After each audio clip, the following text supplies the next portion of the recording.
Calder Ashcroft poseía una extensión de tierra que la mayoría de los hombres del condado solo podían imaginar en sueños. Campos abiertos que atrapaban la luz del sol con precisión, tierra oscura y fértil, pastizales que se extendían hacia el horizonte como si nunca fueran a terminar. Sin embargo, la casa en el corazón de todo permanecía en silencio. Siempre había sido así. Calder vivía solo, en el límite más alejado del pueblo blanco, donde el camino de tierra comenzaba a perderse y las cercas dejaban de estar alineadas. Su rancho no pertenecía realmente al pueblo, pero tampoco era territorio salvaje. Era un espacio intermedio, marcado como propio, pero emocionalmente distante, igual que su dueño. Sus padres habían muerto años atrás, demasiado pronto y demasiado cerca uno del otro. Primero una enfermedad, luego un corazón que no resistió la pérdida. Lo que antes había sido un hogar lleno de rutinas simples y risas apagadas, se convirtió en un lugar de ecos y polvo. Cuando llegaron las ofertas, dinero fácil, contratos rápidos, hombres bien vestidos hablando de expansión, Calder las rechazó todas. No discutía, no justificaba nada. Simplemente decía que no. Después de eso, dejó de ir al pueblo salvo cuando era estrictamente necesario. Vendía su producción a través de intermediarios y compraba provisiones al amanecer o cuando el sol ya caía. No se sentaba en cantinas, no asistía a reuniones religiosas, no se quedaba en las aceras de madera donde la gente intercambiaba noticias y juicios con la misma ligereza. Calder no era grosero ni distante por naturaleza. Saludaba con la cabeza, pagaba lo justo, ayudaba cuando una cerca caía o cuando algún animal se extraviaba. Pero nunca se quedaba el tiempo suficiente para quedar atrapado en conversaciones cargadas de compromisos invisibles. Eso inquietaba a la gente. En un pueblo sostenido por alianzas, apellidos y favores antiguos. Calder Ashcroft siempre permanecía aparte. No pertenecía a ningún círculo y no fingía hacerlo. Algunos decían que se creía superior. Otros murmuraban que ocultaba algo. La mayoría concluyó que era mejor mantener distancia. Un hombre que no toma partido no es de fiar. Se escuchó una vez en la tienda de forraje. Calder oía esos comentarios. Siempre los oía. En tierras abiertas, los sonidos viajan lejos. Pero jamás respondía. La tierra no hacía preguntas. El ganado no difundía rumores. Y al viento no le importaba de qué lado te pararas. Eso le bastaba. Aquel octubre llegó seco. Un mes de cielos altos y pálidos, donde la tierra se agrietaba en silenciosa protesta. Por la tarde, el sol descendía y teñía todo de un tono cobrizo apagado. El polvo se levantaba con facilidad, aferrándose a las botas y a la ropa como si quisiera dejar constancia de cada paso. Calder terminaba su jornada como siempre. Despacio, con método, sin movimientos innecesarios. Cerró el granero, revisó los bebederos y sacó un balde de agua del pozo. Sus manos, ásperas y firmes, sostenían el asa con naturalidad. Parecía un día común, otro más en una larga lista de días tranquilos y parecidos entre sí. Ya pensaba en la cena, algo sencillo, algo que comería solo, cuando lo oyó. Un sonido cerca del viejo portón de hierro. No era un grito ni un golpe, apenas un roce débil, como algo arrastrándose sobre la tierra. Hubo una pausa. Luego otro sonido suave, irregular, inseguro. Calder se detuvo. En ese lugar, los ruidos siempre significaban algo. Los coyotes aullaban con fuerza. Los caballos se movían con peso y respiración. El viento corría limpio, sin titubeos. Ese sonido no era ninguno de ellos. Dejó el balde en el suelo y se limpió las manos en los pantalones. El portón estaba al límite de la propiedad, cubierto de óxido. Las bisagras estaban duras por el desuso. Calder casi nunca lo cerraba por completo. No hacía falta. Nadie llegaba tan lejos sin un motivo. Caminó hacia allí. Las botas crujieron sobre la tierra seca. El sol le daba de frente en la espalda. Al acercarse, vio una figura apoyada contra la cerca, apenas sosteniéndose. Los dedos se aferraban al hierro frío como si fuera lo único que la mantenía en pie. Era pequeña, cubierta de polvo. Durante varios segundos, Calder no se movió. El viento de octubre pasó entre ambos, cargando olor a pasto seco y algo más. Tal vez cansancio, tal vez miedo. El día, que minutos antes parecía común, cambió bajo sus pies. Calder Ashcroft aún no lo sabía, pero la vida silenciosa que había construido con tanto empeño acababa de llegar a su límite. Y no empezó con una amenaza ni una exigencia, sino con un sonido débil y vacilante en un portón olvidado.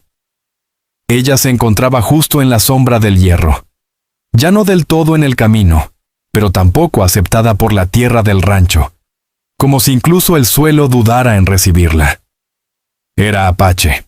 Eso quedó claro en cuanto Calder la observó con atención. Su ropa estaba gastada por el uso prolongado, telas deslavadas y remendadas por necesidad, no por descuido. El polvo se acumulaba en los bordes, incrustado en las costuras. La chaqueta le quedaba grande, vieja, con las mangas deshilachadas por manos que habían tirado de ella demasiadas veces. La falda estaba rígida por el lodo seco. Nada en ella parecía nuevo, nada prestado. Sus pies estaban en peor estado. Un zapato abierto por un costado, el otro, apenas si sostenido por una tira de tela anudada. Al cambiar de peso, Calder vio la piel viva bajo la capa de polvo. Había caminado demasiado lejos, mucho más de lo que alguien recorre si todavía tiene a dónde regresar. Las ampollas de sus pies se habían reventado, los talones agrietados sangraban con cada paso.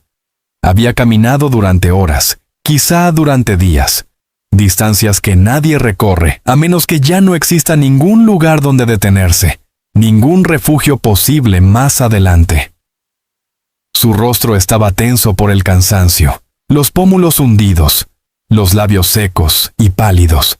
Sin embargo, sus ojos, oscuros, firmes, sin titubeos, no se apartaron cuando notó que él la observaba. Sostuvo la mirada de frente, sin bajar la cabeza. Calder Ashcroft había visto muchas miradas a lo largo de su vida. Rabia, miedo, ambición, vergüenza. Aquella no se parecía a ninguna. Era algo más duro, más difícil de nombrar. Era la mirada de alguien a quien ya le habían quitado todo lo que podía perder, y aún así, seguía en pie. Asha no pidió comida, no extendió las manos, no cayó de rodillas. Simplemente se sostuvo de la cerca y habló. No tengo a dónde más ir. Su voz era áspera, gastada por la sed y el camino. Pero las palabras salieron firmes, sin vacilación. No hubo temblor, no hubo disculpa. El viento pasó entre ellos, arrastrando polvo rojo desde la llanura. A lo lejos, un alambre de púas vibró suavemente. El rancho pareció contener la respiración. Calder no respondió de inmediato. Comprendió al instante lo que su presencia significaba, no solo para él, sino para todos los demás. Una mujer apache de pie en la entrada de un rancho blanco no era un detalle menor. No era algo neutral. Arrastraba peso, memoria, una historia que nunca terminaba de asentarse, por más años que pasaran o documentos que se firmaran. Si alguien del pueblo la veía allí, comenzarían las preguntas. Si la veía la persona equivocada, llegarían las acusaciones, y una vez iniciadas, nunca se quedaban solo en palabras. Calder miró el camino detrás de ella, vacío por el momento. «¿Sabes dónde estás?», dijo al fin, con voz baja y medida. Ella asintió una sola vez. «Lo sé. Sabes que esto no es terreno del pueblo». Otro asentimiento, más lento.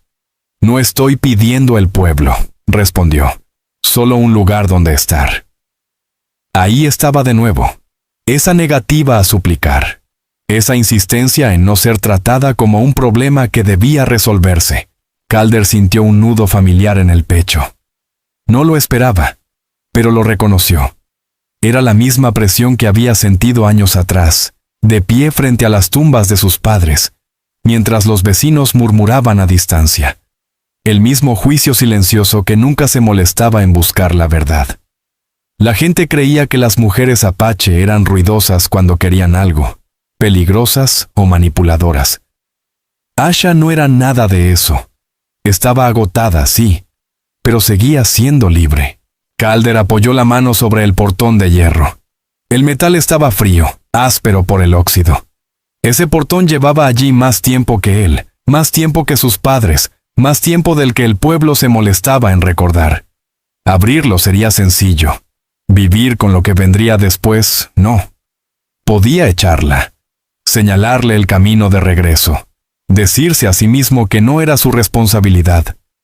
Muchos hombres habrían hecho exactamente eso y habrían dormido tranquilos esa noche. Pero Calder no se movió. Volvió a observar su rostro. La forma en que se mantenía erguida pese al dolor. La manera en que su mandíbula permanecía firme, aun cuando los dedos le temblaban aferrados a la cerca. Aquello no era desesperación disfrazada de drama. Era el último límite. Finalmente, empujó el portón. La bisagra chilló con un lamento metálico, largo, que atravesó el silencio como una advertencia. El sonido se propagó por los campos más lejos de lo que le habría gustado. Asha se estremeció al oírlo. Luego se recompuso. «Ven», dijo Calder, haciéndose a un lado.